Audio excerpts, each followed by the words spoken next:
Imagina que tu ciudad sigue creciendo, tus edificios se vuelven más altos, tus pantallas más brillantes y tus cifras económicas más grandes, pero, por alguna razón, la vida cotidiana se siente más frágil. ¿Por qué?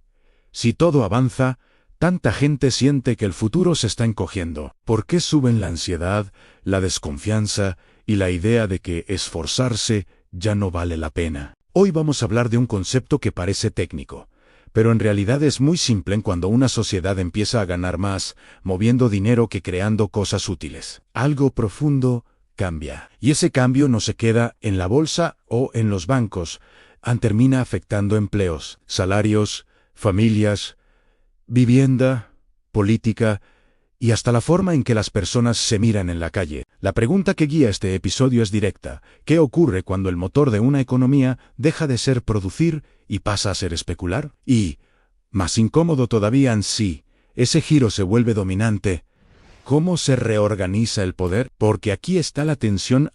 Puede que las cifras suban, mientras la sociedad, por dentro, se va vaciando.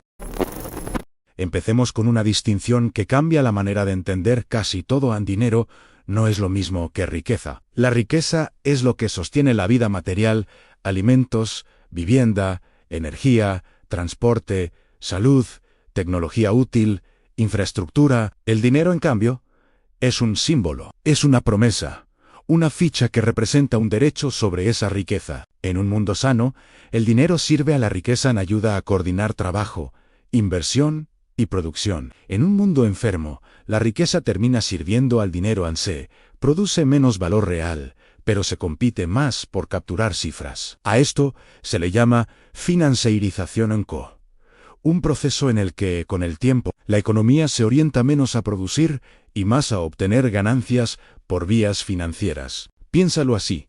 En lugar de ganar creando una fábrica, mejorando una cadena logística o desarrollando un producto, se gana comprando y vendiendo activos, inflando precios, apalancándose, cobrando comisiones, viviendo de intereses o controlando posiciones estratégicas. En el relato de la transcripción, este cambio ocurre en fases. Primero, un capitalismo más productivo, que podríamos llamar de consumo. Se construyen industrias, se expande la capacidad de producir, hay innovación aplicada y, por consecuencia, aumenta el empleo. En esa etapa, el país siente que crece, no solo porque circula dinero, sino porque aparecen más cosas útiles y más oportunidades para la mayoría. Después, aparece la fase financiera.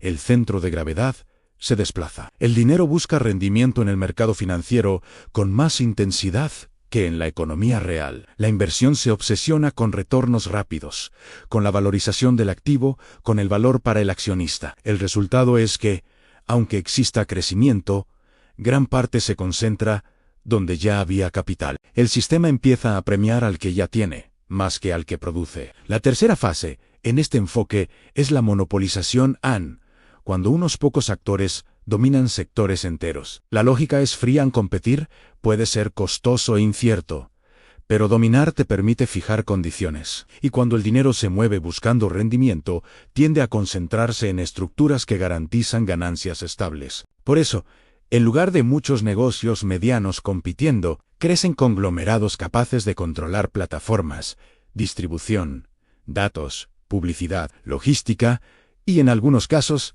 hasta el acceso a crédito. Ahora, ¿por qué este proceso termina afectando a la gente común? Porque cambia el premio social. En una economía productiva, la recompensa está más ligada a hacer algo que mejora la vida de otros, en producir, transportar, reparar, curar, construir, programar, enseñar. En una economía financierizada, la recompensa se liga a capturar rentas, a ganar por controlar una puerta, una licencia, un canal, un terreno, una red o una norma. Un ejemplo cotidiano: el precio de la vivienda. Cuando la vivienda pasa de ser principalmente un lugar para vivir a ser principalmente un activo para inversión, su precio se desconecta del salario. No hace falta que haya una conspiración, basta con que muchos actores decidan que comprar propiedades es una forma segura de ganar. En ese escenario, el joven que trabaja no compite con otro joven, compite con capital organizado. Y entonces ocurre algo silencioso, pero decisivo.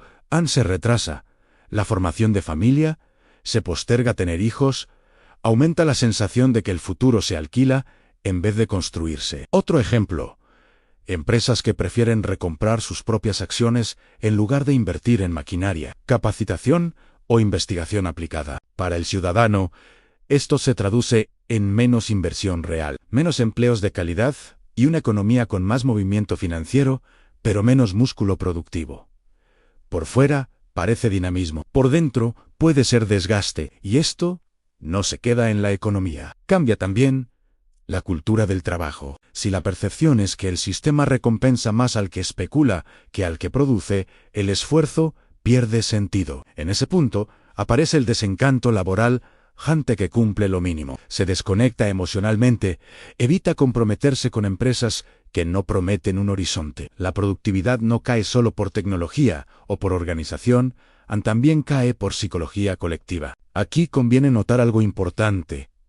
A la financiarización no significa que ya no existan fábricas o servicios, significa que, en la cima del sistema, la brújula principal pasa a ser financiera. Y cuando la cima cambia de brújula, el resto de la sociedad se reorganiza alrededor de ese criterio. Es como si un barco todavía tuviera motor, pero el capitán ya no estuviera interesado en llegar a puerto, sino en vender y recomprar el barco para sacar ganancia. El efecto final de este bloque es una idea clave. Cuando el retorno del capital financiero supera de forma sistemática el retorno de la economía real, las decisiones racionales individuales pueden volverse destructivas a nivel colectivo. Cada actor busca protegerse y ganar. El resultado agregado puede ser menos inversión productiva, más concentración, más precariedad y una sensación social de estancamiento.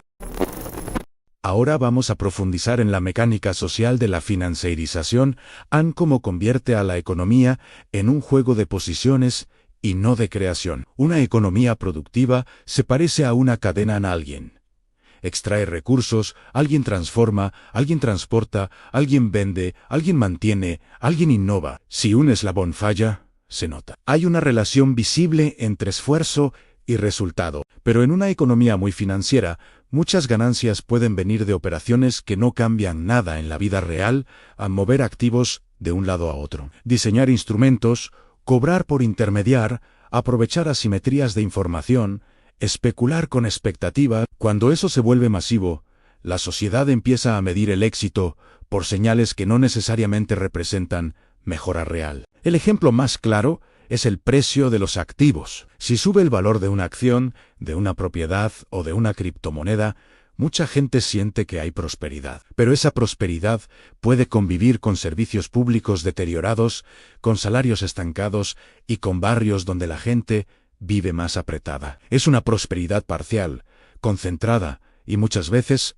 frágil. Esto genera un fenómeno peligroso. Dos países pueden tener cifras macroeconómicas parecidas, pero realidades sociales opuestas. Uno puede tener inversión productiva distribuida y movilidad social. Otro puede tener activos inflados y movilidad social bloqueada. Y cuando la movilidad se bloquea, la frustración se acumula. Aquí entra la idea de renta. Renta es ganar no por crear valor nuevo, sino por controlar algo escaso. En un mundo financierizado, crecen actividades de extracción, comisiones, intereses, peajes, suscripciones, tarifas, alquileres.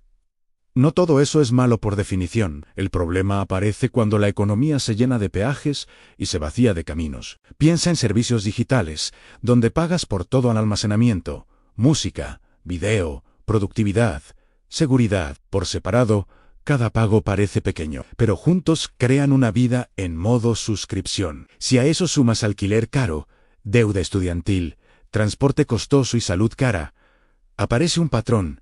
No estás construyendo patrimonio, estás pagando para mantenerte a flote. Y cuando la mayoría siente que flota, pero no avanza, la política cambia. En lugar de discutir proyectos de largo plazo, la discusión se llena de resentimientos inmediatos. ¿Quién recibe ayuda? ¿Quién paga impuestos?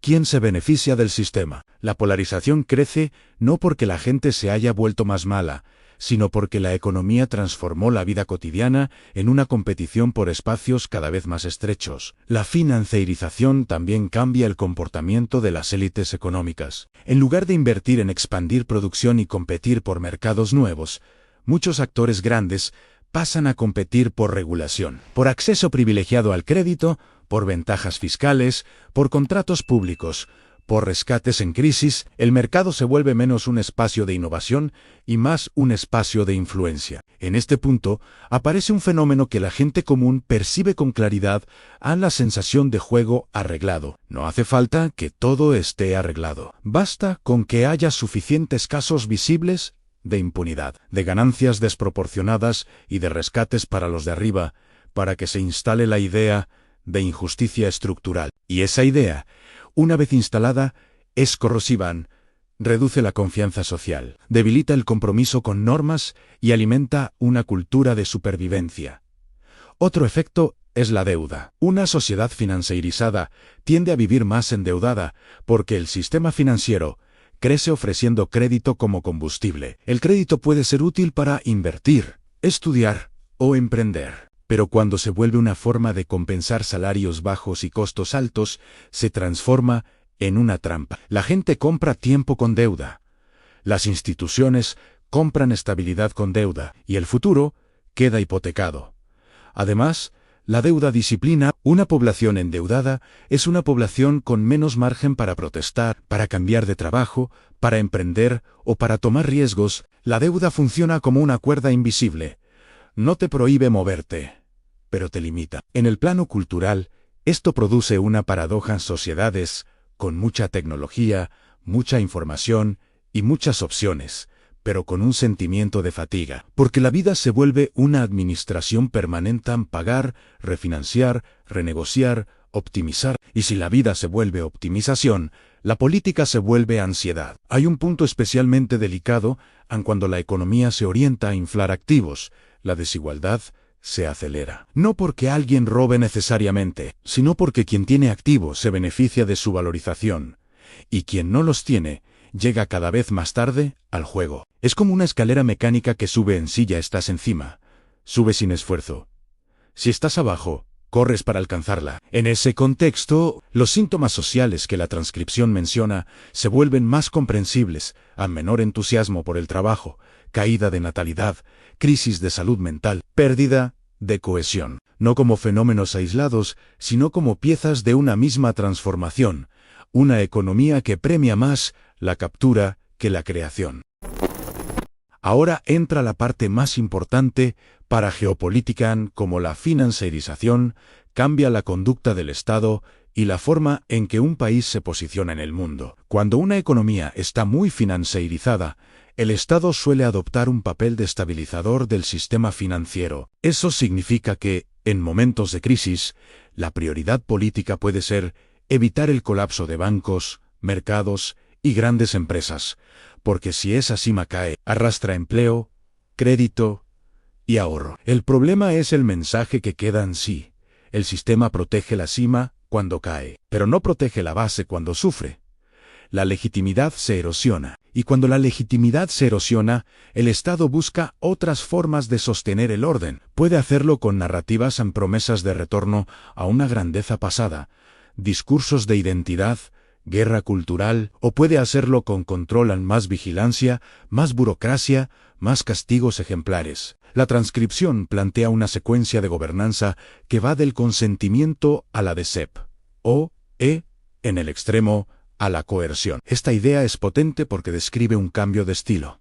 Primero se convence, luego se manipula, finalmente se fuerza. En política exterior, la financiarización también influye. Un país con base productiva fuerte suele tener autonomía en produce, exporta, controla cadenas críticas, tiene empleo industrial, sostiene investigación aplicada. En cambio, un país que depende demasiado de servicios financieros y consumo puede volverse vulnerable, necesita importaciones, depende de cadenas externas, sufre cuando se rompe el comercio y enfrenta tensiones internas si los precios suben. Eso puede empujar a estrategias arriesgadas. Una es buscar soluciones rápidas fuera en expansión geopolítica, presión sobre recursos, sanciones económicas, guerras comerciales. Otra es usar conflicto externo como válvula cuando hay frustración interna.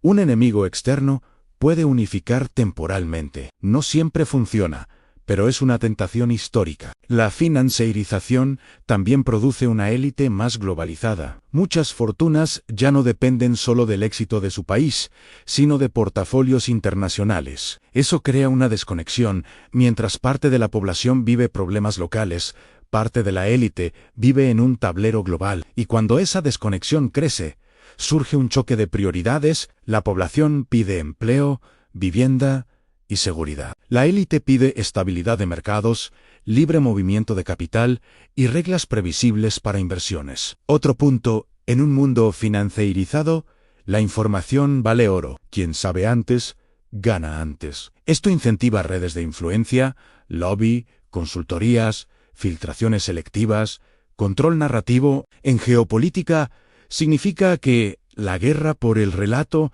se vuelve casi tan importante como la guerra por el territorio, porque si puedes mover expectativas, puedes mover mercados. Y si puedes mover mercados, puedes mover poder. Aquí vale un ejemplo nuevo, en una crisis energética. En un sistema productivo, una crisis energética se responde con inversión en infraestructura, diversificación, ahorro, innovación técnica. En un sistema muy financierizado, parte de la respuesta se mueve hacia cobertura financiera, especulación de precios y apuestas sobre futuros. Eso no resuelve el problema físico de la energía, pero puede generar ganancias para quien está posicionado. El riesgo es que la solución se convierta en negocio antes de convertirse en infraestructura. Y eso nos lleva a la idea de abstracción que aparece en la transcripción.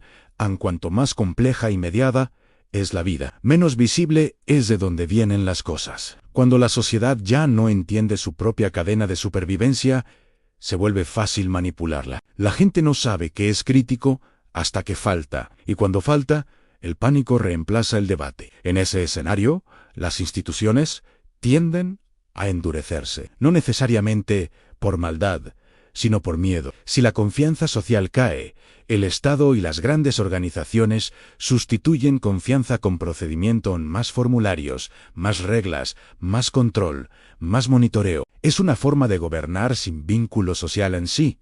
No confías en el ciudadano, lo gestionas como riesgo. Además, la financiarización tiende a concentrar poder en el acceso. Acceso a crédito, a contratos, a plataformas, a medios, a influencia. Y el poder se vuelve menos visible.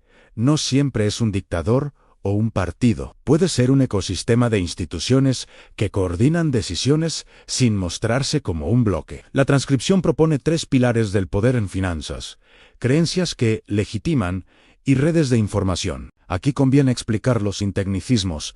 Primero, quien controla el dinero y el crédito decide quién respira y quién se asfixia. Segundo, quien controla la narrativa decide qué se considera normal, deseable o inevitable. Tercero, quien controla la información decide qué se ve y qué se oculta. Cuando esos 3 elementos se alinean, el sistema se vuelve muy resistente al cambio. Y sin embargo, esa resistencia tiene un costo. El sistema aprende a protegerse, pero no a renovarse. Se vuelve experto en apagar incendios, pero incapaz de reconstruir la casa. Por eso, en esta lectura, la financiarización no es solo un fenómeno económico, es una transformación del modo en que una sociedad se organiza, se disciplina y se justifica. En este último bloque de desarrollo, vamos a unir todo en una línea causal clara, sin repetir lo anterior, para que tengas un mapa mental utilizable. Primero, la financiarización cambia el tipo de éxito que la sociedad celebra. El ganador ya no es necesariamente quien produce mejor, sino quien se posiciona mejor. La economía se parece menos a una competencia por hacer y más a una competencia por estar en el lugar correcto. Segundo, aun cuando el éxito depende de posición, la vida cotidiana se vuelve más insegura para la mayoría, porque la posición se defiende con barreras a precio, credencial, acceso, red influencia, regulación. Esto eleva la sensación de puertas cerradas. Y cuando las puertas se cierran, la gente se retrae.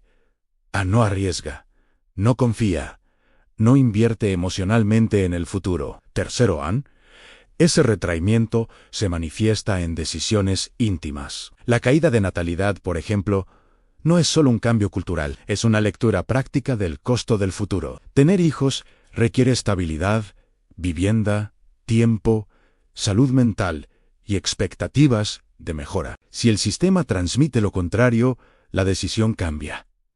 Cuarto, a nivel social, baja la cohesión. En una sociedad con movilidad, la gente tolera desigualdad porque cree que puede subir. En una sociedad bloqueada, la desigualdad se vive como humillación.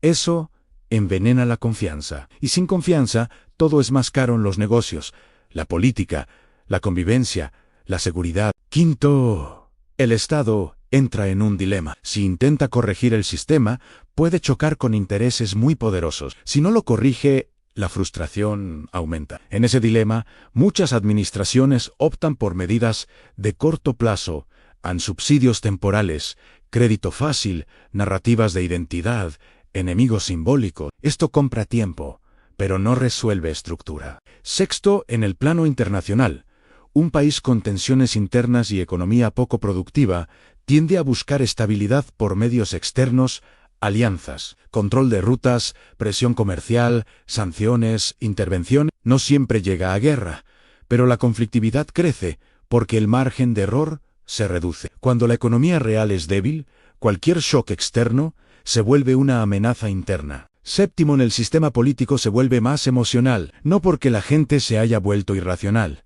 sino porque cuando el futuro se siente inseguro, el cerebro busca certezas rápidas. Ahí se vuelven atractivas las explicaciones simples, los culpables claros, las promesas absolutas, y eso facilita la manipulación. Octavo, se consolida un modo de gobierno más duro. Si hay menos confianza y más polarización, el poder se apoya menos en consenso. Aparecen más mecanismos de control en burocracia, vigilancia, censura indirecta, castigos ejemplares, leyes ambiguas. Muchas veces se presenta como eficiencia o seguridad, pero el resultado es el mismo, menos autonomía social. Noveno, en la economía, en vez de corregirse, puede profundizar su lógica. Porque cuando el sistema está bajo estrés, el capital busca refugio en activos, monopolios, protección, y esa búsqueda de refugio acelera la concentración.